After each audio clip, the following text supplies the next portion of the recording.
Out the gate, I will say that this is one of the cleaner, thoughtful UI created Power BI reports that I have seen in some time. I think this is, folks, where you'll notice when you look at this sort of Power BI report versus an amateur or someone who's just kind of doing this.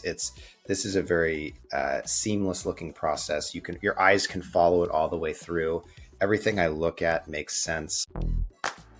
Junior to senior scheduler who's kind of the data analyst on site and picks up Power BI and gets working. I'm trying to kind of provide that person some tactics. So what sort of questions are you asking to kind of make it make sense to you? I call that the crystal ball, right? We don't always have a crystal ball to understand what the client needs. And I think sometimes the clients don't really know what they need. It starts with requirements gathering.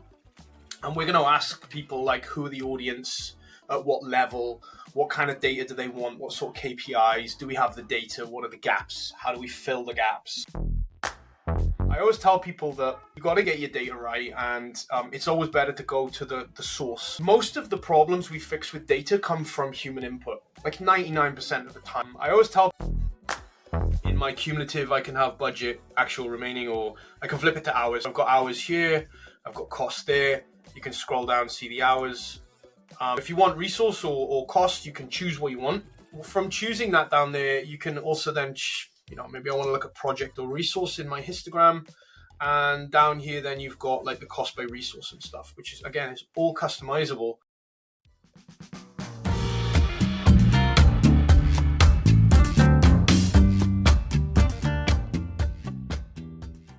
Hi, folks. A quick one before we dive into this week's episode.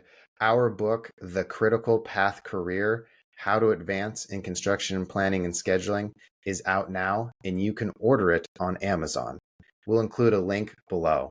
This is a great way to show support for the Beyond Deadlines podcast, and Greg and I have worked extremely hard taking everything we know in our 30 years of experience, plus everything we've picked up from shooting this podcast, and we've tried to pack it into an information-dense book that you can use right away. In the book, we have specific strategies on how to get a raise, how to get a promotion, and find a new job.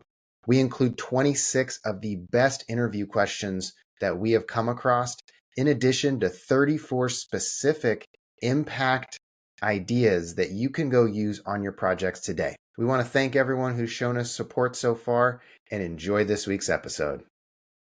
Welcome to the Beyond Deadlines podcast, where we tackle challenges that planning and schedule leaders come across on a day-to-day basis. My name is Micah, and I'm a planning and scheduling manager for Intel. My name is Matthew Spofford. I'm a planner by trade, and I run a data and analytics company that specializes in project controls data called Base One. Excellent. Today, we are going to dive into dashboard and reporting. A key topic for planners and schedulers out there. As you create that schedule in Primavera P6, it always goes somewhere, and no one likes to read those 75-page PDFs. So Matt has decided to join us on the hot seat today. Are you ready, Matt? Yeah, I hope so. Awesome. So let's say you've been brought in at a large-scale general contractor, and they've asked you to set up a dashboard. Can you walk us through, let's say like a performance dashboard?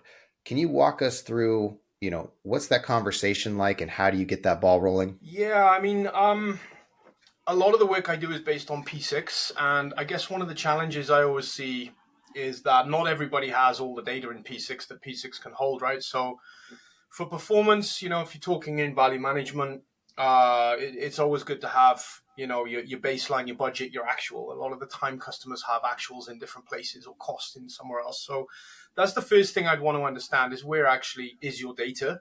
Is it all in one system? How are we getting it out? Are you pulling data through XCR or is it extracted via API, which is the preference? From there, then really, what's the technology and tooling? So the least force to resistance, least path to resistance is, Microsoft stack for me. So Azure, Microsoft Fabric is one of the new kids on the block, which is really cool.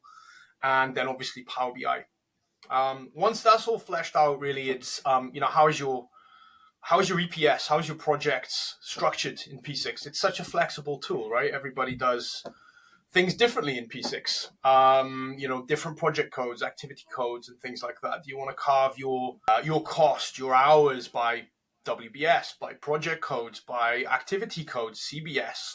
There's so many different options that I've seen through my career on how people do things. So it's just a case of understanding that. And then really once you've got that information, it's not too difficult, right? You need tried and tested frameworks, processes, depending on how big or small you want to make the project. If it's just Power BI, you can extract it from an XCR or API really, and then just build the dashboards. That's always what I say, the easy bit.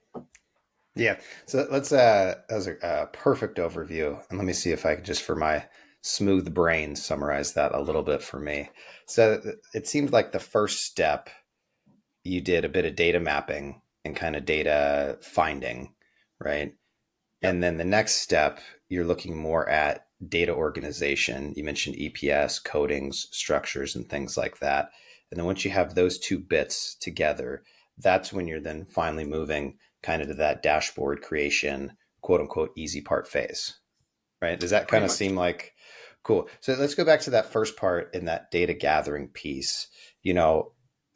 Do you ever start out trying to figure out at that point, like what is the problem you're trying to solve for the client as well? And that way that kind of helps guide your journey? Yeah, absolutely. Everybody has different needs, right? So I found myself where I'd worked for enough companies to have built Primavera-based reporting, automated, probably 10 to 14 times, and I was reinventing the wheel. Everybody wants something different, though, right? So there's no one solution fits everyone, and that's what I really Why do you found. think that is? Why does everybody want, because it's kind of all the same cheese, but Yeah, I guess there's like blue cheese and I cheddar and mean, sharp. But like yeah. what do you think drives that?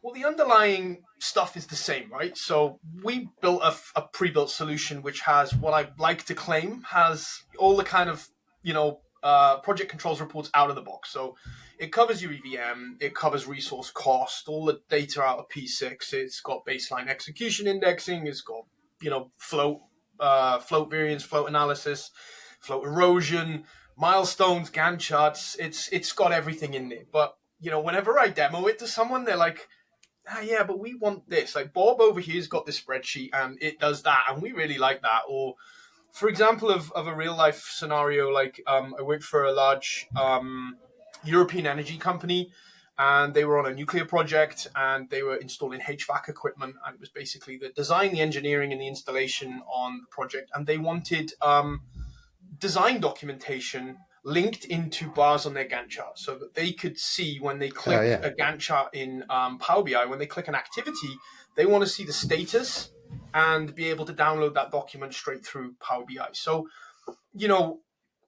I think the underlying analytics are kind of out of the box, but everybody wants to be able to do some data gymnastics to get to something else.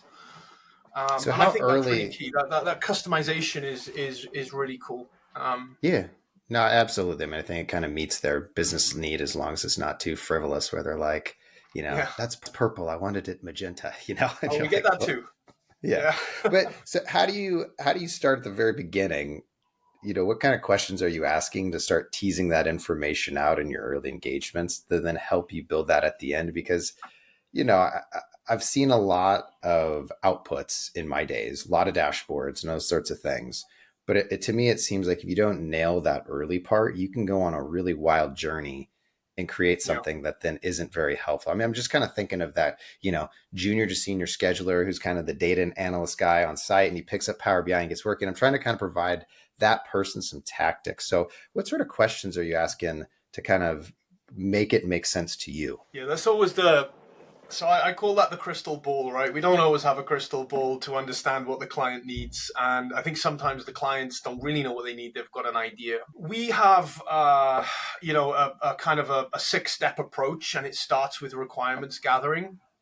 And we're going to ask people like who are the audience, at what level, what kind of data do they want, what sort of KPIs, do we have the data, what are the gaps, how do we fill the gaps, and all that kind of stuff. So that's one of the first things we'll do. And then, really it goes into data exploration. So we want access then to the data to have a look at it. Because everyone's heard of garbage in, garbage out, and you need to try to stop that as much as possible. Because most of the time, as the developer, if something doesn't work, it comes back to you, and then you have to prove that it's the data, and you got to do that convoluted sort of analysis. How often does like they tell you something and then you get into the data and it's like not there? How often does that happen?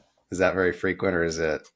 Um, I guess you don't have to yeah, answer. I mean, I guess I don't one of want you the throwing anyone under the bus, but that was like sometimes I would say some stuff and we'd have a pre-ver P6 database and they'd come back and be like, "Yeah, that's not actually there or true." And I was like, "Look at the data." I'm like, "Yeah, you're actually right. My bad." Yeah, we have all sorts of different kind of scenarios. I always tell people that you got to get your data right, and it's always better to go to the source. So if we can connect to P6, for example, if the data's there or not, that's always a challenge that they need to figure out. But like the more, I guess, how can I put it? The most of the problems we fix with data come from human input, like 99% of the time, Yeah. and which is why I always try to help companies avoid spreadsheets. I thought you were One of going the to most say common things that help happen companies is avoid humans. yeah, We just exactly. we just get rid of the problem. Avoid the humans, connect to the systems. Just kidding. Spreadsheets, Yeah, I yeah. mean, most of the time, like, and it's again, I always say like the engineering. So, like with data, you wanna start with data strategy, and then data platform, and then analytics, right at the end. It Hmm. doesn't always work like that though, because people want the shiny thing right at the start. So I always say Yeah. 80% of the work is in getting the data good and getting the analytics ready and blending it with whatever other systems you've got. The 20% is the easy stuff. Is building the analytics, right? It's kind of Yeah. S curves and histograms, and Power BI is really good at that. Uh, So but I took you off on a tangent. We got to your second step of your process, and I always do this with people because yeah, yeah, I'm a horrible host. Can you like go in with step 3, 4, 5, and 6 yeah, and they don't in that work. engagement cycle? They don't work consecutively like a waterfall, and we can go into Yeah. that in a minute. But most of the time, we'll manage projects agile. But generally, we start with data, with exploration, requirements gathering. We'll explore the data. We'll go into some kind of form of engineering. So we're gathering the data, cleaning it. We're looking at the sort of master and reference data that have to stitch all the things together. From engineering, we'll go into analytics building, UI, UX, building the actual reports, and then finally into publishing. So, what publishing means in terms of what's the difference between building reports and publishing? We're in a dev space, right? And publishing is actually pushing that information live into the business for decision makers. So the last thing you want is to release dev work with data that you're not 100% sure about into the business, Oh, because people start making stupid that's a decisions, great, right, yeah. off This bad data. project's 350 days late. Yeah, No, that was exactly. just the wrong data. We've overrun by 5,000%. I think that was HS2, right? But Yeah. yeah, Oops. That was real data. I'm just kidding. I don't know. I don't know yeah, trains in the yeah. UK.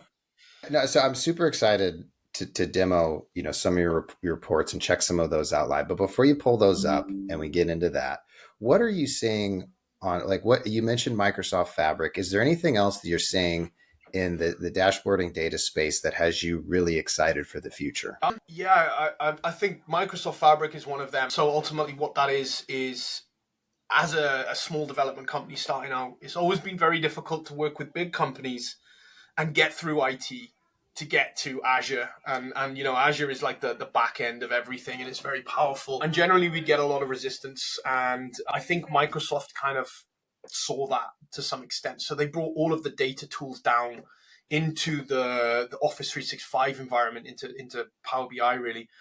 And it was really released November last year. It went into preview, and now I think it was finally launched around April time. So it's still very early on, and people you don't see many people advertising roles for Microsoft Fabric. But I think what that's done is really made data platform available for all companies and all areas without actually hiring large scale data companies to do this. It's so much easier now, and that's really cool. And that's probably my favorite thing right now is playing around with Yeah, that. no, it Yeah. sounds great. And then I'm going to sneak one more question in before we get into the just building up anticipation. So don't let us down. But for anyone who I mentioned earlier, that junior to senior scheduler who starts kind of creeping into data and was like, wow, I actually really like this, definitely follow Matt. But is there any other resources that you have found that kind of can help people along on their journey? Because oftentimes it's hard to just, for people just to like their project planner and scheduler just to like, oh, I'm punting and going to dashboards without kind of building up that skill set. So Yeah. is there anything that you found along the way that helps you out? Yeah, that's a really good question. I mean, so many things. My network on LinkedIn is a really good source of really good information. So the people I follow, there's some really good people in the data space across the world. And one of the good things about that is they're constantly pushing out really good ways of doing it. For example, Greg Deckler, who actually wrote the DAX book, is somebody I follow, and he's constantly releasing good stuff. So that's really cool. Like, follow people who are good at it, and get inspiration from that. But if I could start again, I would probably, do more sort of Microsoft certification training, because I think it's all you can learn, and the best way to learn is to get the tools and try. But you can do a Microsoft, Power BI analyst course in pretty short time, and it'll give you so much accelerated, learning, Yeah. and And folks, teaching you I'll the go right way out. to do Yeah. stuff as well. Yeah. And folks, I'll go out and find the links for those. Those are really easy to find, but I'll find them and I'll put them in the show notes down below so anyone can go Yeah. check them out. They're just the ones straight through Microsoft, right? Yeah, so I think you've got the PL300, DP300s, all those kind of Microsoft, and also the Fabric stuff as well. I mean, Power BI is really. I get comments from people. It's like, oh, Power BI is like Excel on steroids, and it's like, yeah, it is, but it's so much more than that. It's an Yeah. automation tool. It's a databasing Yeah. tool. You can connect directly to something. You can program it. Yeah. You can use Python in it. You can use SQL. You can use I Ink, know. which is the Power Query script. You can automate so much in it. It's such a I'm cool just tool. thinking the one that always, is the like, no, it's not for me is as you start to look towards workflows, because Yeah. that's the kind of key thing for me with data is data and dashboards are cool, but they should always lead to decisions, like the Hmm. kind of the key point of them. Like, this project is late based on this data. What are we going to do about it? If it just sits in a dashboard, no one takes any actions. And Yeah. so I see over time actions kind of generating more towards workflows and things like that. So that's the automated thing. All right. I think we've built the crescendo up of, I know for me, I'm chomping at the bit. So Matt, why don't you throw some stuff up on the screen and just chat us through what you got and what it is? Yeah, sure. Okay, so let me share a screen. What I'm going to show you is part of the what I call the quality report that we've got. It's basically goes into DCMA, but there's a flavor of all the EVM and stuff in there as well. So let me just find the share button, which is here. Share screen. Okay, so as I say, we've built a platform. I mentioned earlier you got data strategy, data platform, analytics. This is kind of like data platform and analytics, but we built so many of these things that we got pretty good at it. So within this is the quality report. We've got 3 out of the box. So one is quality, that stops the garbage in, garbage out. The other one is performance. The other one's portfolio. So if you imagine your EPS all the way down to your resources in P6, portfolio does from EPS down to project, and performance does project all the way down through to roles and resources. So in here we've got multiple projects. The great thing about Power BI is that you can add all of these kind of like filters and things like that, and you can customize all of this. So ultimately, what we've got in here is sort of like DCMA, schedule Yeah, quality and right checks. out the gate, I will say that this is one of the cleaner, thoughtful UI created Power BI reports that I have seen in some time. I think this is, folks, where you'll notice when you look at this sort of Power BI report versus, I would say, like I don't want to Citizen disparage developer. anyone, but Yeah. like an amateur or just someone who's just kind of doing this. This is a very seamless looking process. Your eyes can follow it all the way through. Everything I look at makes sense. The one thing I would say is that blue. I noticed you kind of went with the medium blue. If you could make that a feather blue, I think it would really No change the problem. game. Yeah. That's the Keep I mean, the going. beauty of this is This that is we can really work cool. with people to customize it, right? So, Yeah. as I mentioned, it's like I think with software companies, the problem is you can't preempt everything that everyone wants, and you end up buying something that the software company thinks you need. right? You got all these kind of things off the shelf that you can get, but in Yeah. reality, companies only really use a certain percentage of that based on what information they've got in P6 if they're connecting to P6.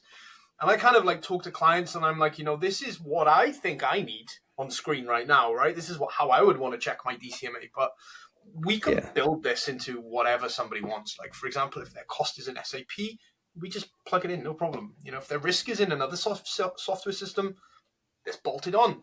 Yeah.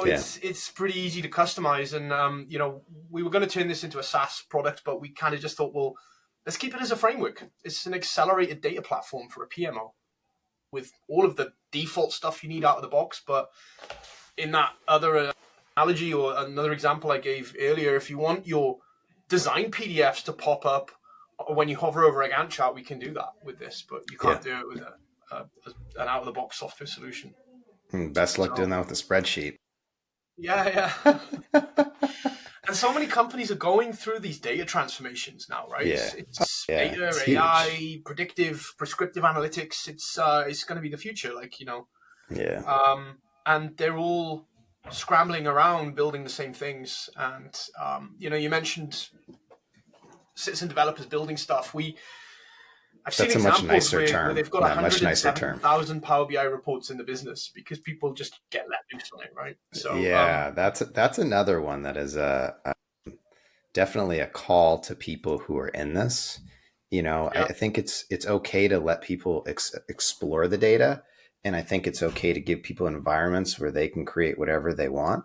But when you're talking about like your program level view, your portfolio level view, just it should look like this, folks. It should just be like 8 reports, clean, and not 1,000 different variations of different Power BI reports. That's an excellent point. All right, what are we looking at now?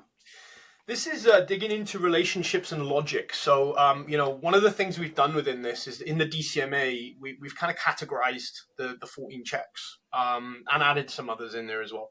So basically, some of them look at relationships and logic. Some look at leads and lags and data constraints. So from the DCMA page that I just shown, you can click on them and it takes you to the corresponding page where you can dig a bit deeper.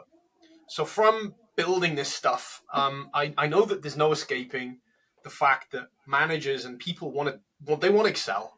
So, there's like you build something for someone and they're like, oh, that's great. Can I get the data and put that in Excel? And I'm like, yeah, no problem.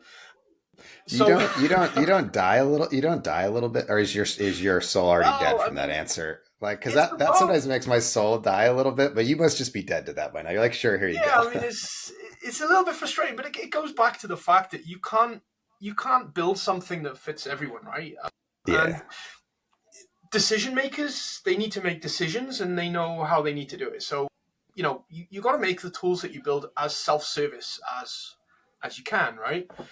Because, like, okay, let's say I go in here and I filter by a project, or because it's DCMA, we've got like float, so you can filter by activities with short or long float and stuff. So you go in and you filter out the information that you need, and then you're like, okay, well, I found the problems, and I want to go in and I want to now look at my activity lists for those. So what we've done is we've allowed people to go in and see the data across their entire portfolio. We've allowed them to create filters and dig into that information to find the things that they want to find. And then we've allowed them to actually convert that into a table based on the filter selection. And then from the table, you can just export it to, Excel.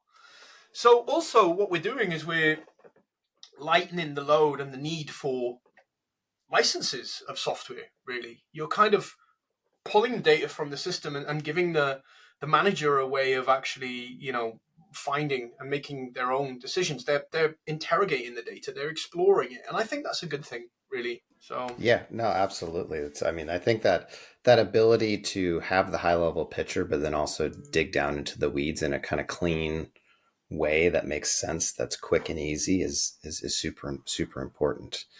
Yeah. We build in a lot of cool stuff, so we're always trying to make it interactive. I mean, the user experience and the way that you use it is really important as well. It's not just like a multicolored fluorescent pie chart with a horrible looking table. We want to kind of make it like, really engaging. So I really love design. and design principles. And there's one called the aesthetic usability effect, which basically states if something looks good, it's going to be used more. It's obvious, right? So Yeah. the way we built this is kind of thinking about the P6 group and sort in mind. So for example, if I want to see my activities by project and WBS and resource, I can select that from the list on the side, and then I can see this is a project, this is a WBS level, and then down here I've got my resources, and then under that I've got my tasks. The columns on the side, you've got budgeted units and so on. They're controlled from up here. So if I want to see my actuals, I can load that in and see where actuals are, or my in values, or all that kind of stuff. I'll leave it on budget because the curve looks really nice. It's really nice and colorful. So you can expand that out and dig in and so on. And then this is like a replication of the Activity Explorer in P6. So because this is about finding missing logic and stuff, if there was a spot here, a dot, which there isn't in this example, but you can click on an activity here and you can see the predecessors and successors. So again, we're trying to take that P6 element and put it in the hands of people who can make decisions off it, because ultimately planners are there to plan, and that's I've been a planner all my life, but I don't always know how to articulate the data in a way that a senior manager would want to explore, or I didn't at the time. And they ask me for something, Excel file, they then end up doing it themselves. So we've always tried to keep that in mind. And so can you in that predecessor field down below, can you jump to an activity from your predecessor field? Yeah, you can, but it kind of refilters. So that's like a P6 thing. Okay. So you can click it, it'll highlight it up here. That's getting pretty. That's getting. But it's getting there. We're down in the weeds, and that's like, I feel like that's like my blue to whatever light blue comment earlier. You're getting kind of, I don't know. Yeah. Right. One of the things we haven't been able to solve yet is recursive. You can't do recursive code in Power BI. So what that means is, let's say you want to click an activity and see the chain of activities that follow behind it. To do that, really, you've got two columns in the database. You've got predecessor and task. So what that needs to do is find a task and then search it in the predecessor, and then go search that in the task and search it in the predecessor. So that's recursive, and Power BI can't do that. So we're looking for a solution to do that in the back end and produce a table. I feel like that's got to be at like some sort of graph database that'd just be a separate, something that you're creating off of that. Very interesting. And then finally, I won't go through everything, but the resource, we've moved this into the performance, or this is just a flavor of it for the DCMA stuff. But in here, we've got the actual cost, labor, EVM. You can choose to have it as financial periods in P6 or just the spread data. And in here, you can kind of zoom in quickly, and you can choose what you want in your curves. So again, if you want budget, actual, remaining, in my cumulative, I can have budget, actual, remaining, or I can flip it to hours. So I've got hours here, I've got cost there. You can scroll down, see the hours. So if you want resource or cost, you can choose what you want. You can have it all if you want, but it wouldn't really make much sense. So from choosing that down there, you can also then, maybe I want to look at project or resource in my histogram. And down here, then you've got like the cost by resource and stuff, which is, again, it's all customizable. But what we've got, again, digging into the data and seeing the tables, I can click down here, see a table, and those selections I've made at the top are in the back there. So, we chose budget, actual, labor cost. Again, we can change the group and sort. If I just want it by project, there it is, project and task. Download it, share it with your friends, make actions off it. Whatever you want to do. Your friend that's leading the project manager area that's extremely over budget. Yep, share that with that friend. Yeah, absolutely. So I mean, that's it in a nutshell. And what that looks like in P6, in Fabric is basically the medallion architecture that I spoke about earlier. So we've got this bronze, silver, and gold layer. Yeah. What that's doing is lots of Python. Are you sharing? I think it may not have. Or did it not update? Let me just stop and try again. No, it's all good. Yeah, because I know I did. I didn't share entire screen. Yeah, so this is the Fabric stuff. I mentioned about the medallion architecture, so all of that sits in here. And really what that does is in bronze, you've got raw data. Let's pull it all in. Let's get all the data, store it in raw. Silver transforms, produces all the tables for the DCMA, produces all the EVM calcs, your flow erosions, all that kind of stuff happens there. But it's not modeled; it's just in a data lake. And then gold is where it all gets modeled together. And really, they call that a medallion architecture, and that's a really good practice. If anybody is building a data warehouse, they've probably heard of that. But a lot of people I speak to, they're not aware of that. And that's really good because, you don't get to look in bronze, you look in silver. And if the data's not right, it's not right in the source system. So it stops those, who's inputted that data wrong. If it's and it seems like it'll give you a structured process to go implement, but it also, if you're having issues, you know where to go to hunt and peck. Like you can kind of go find where that issue is. Well, Matt, this has been absolutely brilliant. For those interested in your services, I'm guessing the best way to contact you is through LinkedIn. Yeah, absolutely. Or connect. I'm always happy to chat. Awesome. Well, folks, we hope you enjoyed this demo today. Ooh, before we jump off, Matt, any final thoughts you'd like to leave us with? Not really, no. It's been a pleasure, though. Really enjoyed it. Awesome. I think those are I've been doing this for over 15 years now. That is some of the best dashboards I have seen in some time, either out of a packaged software or built, homebrew. What'd you call it, Matt? Civilian? What was that? Civilian dashboarders? What was that term? Civilian developers. Yeah. Civilian developers. That is some of the best stuff. So if you like what you saw and you're interested, please go check out Matt's stuff. Go connect with him and see, if he can find a solution for you. But for us at Beyond Deadlines, that is all. Have a great one.